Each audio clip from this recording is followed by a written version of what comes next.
Thank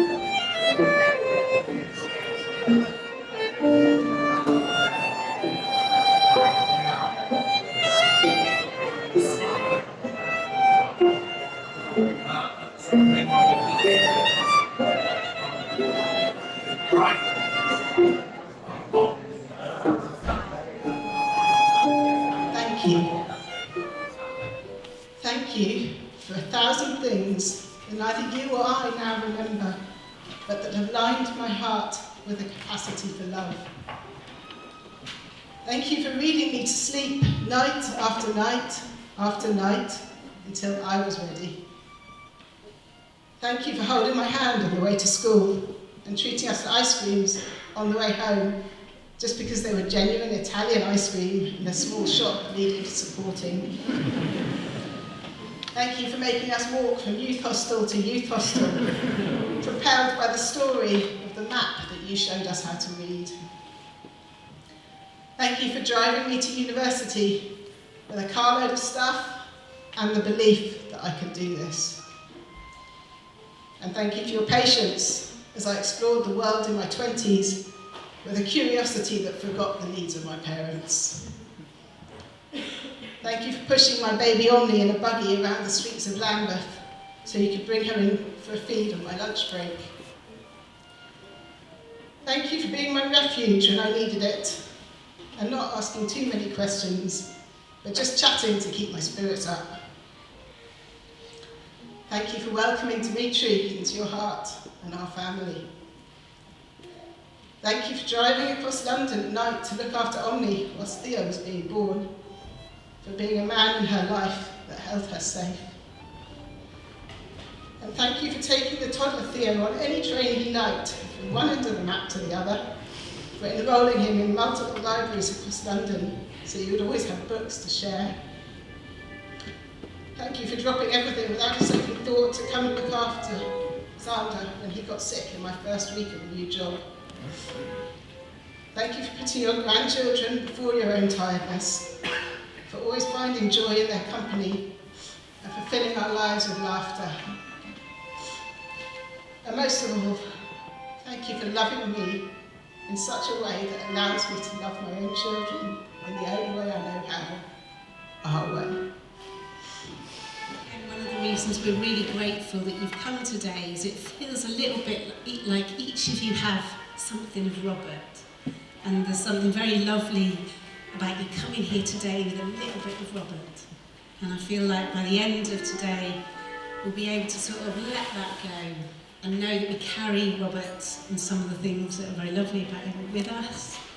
But I just feel, there's great gratitude for each of you coming. It's felt like a way of staying close to him being here today. We're also really lucky that Robert was a really brilliant grandfather.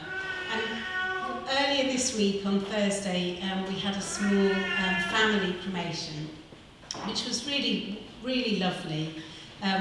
Things that we did that we really liked was recycled Robert's body through the streets, and his grandchildren followed him on bicycles and met him at the cemetery, and we were able to say goodbye as a family. And one of the things that we did was that we have this feeling that maybe when someone dies, their gifts go back out to us all. So we had a tree at the front of the crematorium, and we'd hung on it 6 little parcels for Robert's 6 grandchildren. And each child got a little necklace with one of Robert's kind of key qualities on it. And I just wanted to name those grandchildren because they were one of Robert's hugest delights. So his oldest grandchild, Omni, got a little necklace with friendship, because Robert was great at making friends. Then Isla got a necklace, and these were chosen at random. Isla's necklace says courage, because Robert was a hugely courageous person, not necessarily because he always was confident, but because he carried on anyway. Zahira got generosity, because Robert was one of the most generous people that we know. Theo got integrity. Zeph got laughter or joy. And Xander got kindness. And so we're really hoping that those qualities we can take on in our lives as his children and his grandchildren can take them on in their lives. In the first week of our first year at University of Cape Town as students, we were in overlapping programs. We got to know each other. It then became a much stronger, much firmer friendship when we reconnected in Zambia, in Lusaka. Eventually, because we both taught at the University of Zambia. The situation on the campus was that people associated very much with this political context. All the talk was about revolution and development and equality and independence. All the students were concerned about was that kind of thing. Robert fitted in absolutely perfectly. When Robert was detained, he and another 5 lecturers eventually were released one after another and handed deportation notices. And I went to the airport to see people a lot of times during that horrible time. One week, a friend of ours, of Robert's and mine, was given a send-off. We went to the airport concourse was packed in Lusaka to see him. Nearly all the people there were expatriate lecturers, members of the university and so on. A week later, Robert went, and the concourse once again was packed. But this time, a great deal of the audience was Zambian, and many of them were in tears. And I think if there is a tribute to him, that probably is as good a tribute as any. With his sharp intellect and focus, he could be scary at our early meetings, but at the same time, he was incredibly encouraging. He was scrutinising and demanding intellectually for content and for style. I calculated once, and I'm not sure if I'm quite right, he was a midwife to over 1,000 books. And he would articulate and clarify them. It clarified everybody's thinking, and it kept everything moving. And his focus, his intelligence, and that articulacy was always an enormous gift. And that gift was from him to us. I met Robert 43 years ago, so now take yourself back if you're old enough, and most of you are, 1979. The first time I met Robert was at a meeting where people from different organisations, because obviously I represented the teachers and there were other unions were represented and the parents were represented, and of course Robert was there representing the parents. And he said to me, we've got this organisation, we think we're going to call it the Wandsworth Association of School Parents. He said, they're a bit worried about that. He said, because WASP, he said, you know, white Anglo-Saxon Protestant. And we looked at each other and we laughed. And I said, I don't think most people know and they won't care. And if you think about it, if you want to have a campaign, being a WASP is perfect, isn't it? Because WASPs are annoying, they're irritating, and they never give up. Yeah? And of course, Robert wasn't those things, but he never gave up. And he was magnificent. So I'm going to quote now from Liz Nussbaum, who was one of the many people who became Robert's friends through the campaign. And she said, I'll never forget my first encounter with Robert. A WASP meeting, hall full of angry parents, Robert on the platform explaining, analysing with masterful clarity and a passionate commitment that left us all energised and full of hope. He was an inspirational speaker. For me, it was an unforgettable moment, not just as a school parent, but for the over 40 years of enriching friendship it led to. In many ways, Liz says it all. Robert was an unusual campaigner, as he had such a broad set of skills and abilities, and he played this to the fullest degree.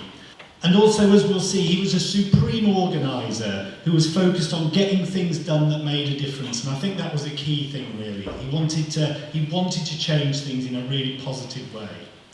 And in campaigning, it's not always easy, but his ability to work with everyone, to be polite, charming, to be liked and respected by all. But again, the thread as well that's come up here, and I must say I noticed in all the photographs, nearly everyone Robert's laughing, and I just think that was, again, in campaigning, everybody gets a bit serious, but what was wonderful about Robert was you would never end a conversation without a smile and a laugh, and it was a truly uplifting part of what it was to campaign with Robert. So we're going to miss Robert enormously, as we've all said, but in both in Wandsworth and across London, all around you, there are traces of the work that he did that are not hard to spot. Thank you. All the qualities about Robert that could light up the day for any one of us, they were all there when he and I fell in love 58 years ago.